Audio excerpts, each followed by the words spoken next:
The existing ruins of Babylon date from the period of Nebuchadnezzar II, and so thorough was Sennacherib's destruction of the city in 689 BC that after several years of work, Dr. Koldewey concluded that all traces of earlier buildings had been destroyed on that occasion. This was a pattern seen often.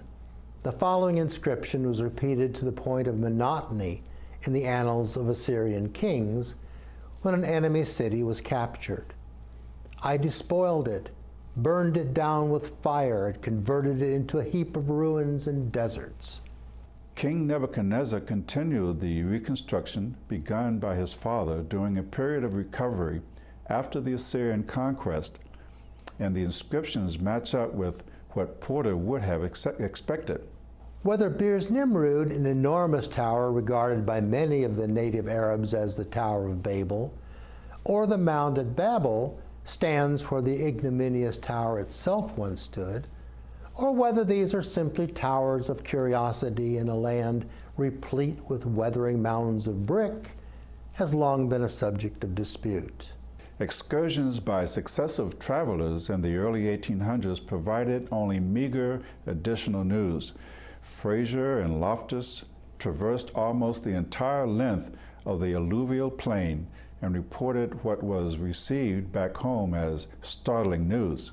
The whole surface was literally covered with large towers, extensive mounds, and numerous smaller ruins, with frequent traces of ancient canals, fragments of bricks, statuary, and many other objects of high antiquity. Perhaps the first to adequately prepare himself for a life of adventure was Sir Austen Henry Layard.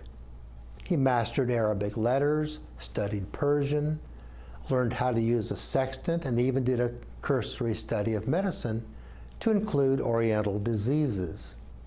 In his first expedition from 1845 to 47, he sent agents to probe several prospective sites between the Tigris and Zab rivers, turning his own attention to the southwest corner of Nimrud, where he uncovered the first bas-reliefs.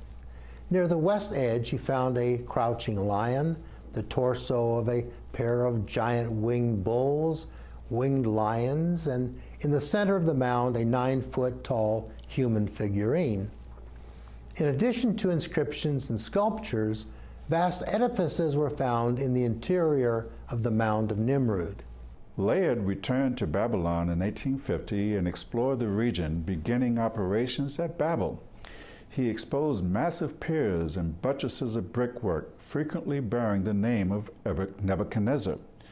But no clues emerged as to the original character of this enormous structure. He turned next to the shapeless mass of broken walls known as Al-Qasar, the palace. Once again, his labors produced no positive results. No antiquities of mention were found at Tel Amran ibn Ali, and several smaller mounds were explored with no better results.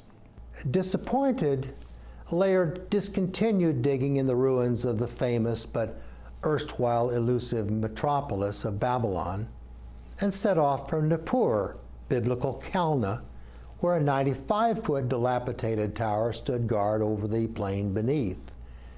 Here too, Layard was met with discouraging results and with nothing to show for his months of labor, finally left this inhospitable, malaria-ridden region forever. The French found interest in the area in 1851, sent a team directed by Fulgence Fresnel, assisted by Assyriologist Jules Aupert. After initial explorations in Mosul, on a raft of 300 goatskins, they embarked upon the Tigris for Baghdad. There they delayed for several months until a rumor began to circulate that a golden statue of Nebuchadnezzar had been found at Babylon, which set them immediately in motion and heading south. In July 1852, operations began at the Qasr with a modest to negligible results. The most imposing of all the mounds is Babel, at the northern end of the vast complex. The French explorers dug to a limited degree at the base and on top, where they found a few common bricks, pieces of stone and glass, and part of an inscription in Greek. Unhappy with their finds and believing that ancient Babylon covered a much larger area, the French pushed out to other mounds which likewise yielded insignificant results. After 2 years of effort, the weary French explorers left Babylonia.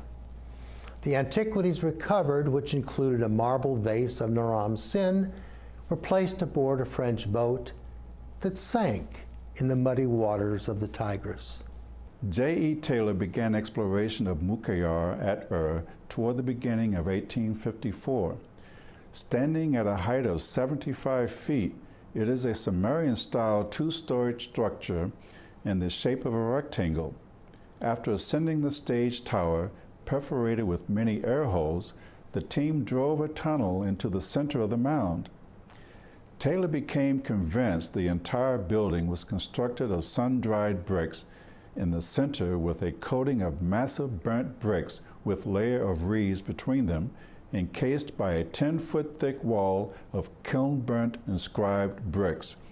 At the four corners, Taylor discovered commemorative clay seals inscribed with the names of the builders or restorers, a pattern found to be repeated at other sites. It was later established that this had been the famous temple of the moon god constructed at Ur, once looked upon by Abraham, probably as a monument of fertility. The temple was constructed during the reign of Ur-Nammu, repaired by his son Shulgi, and restored centuries later by the last king of Babylon, Nabonidus, who left his name on the clay seals in each of the four corners of the stage tower.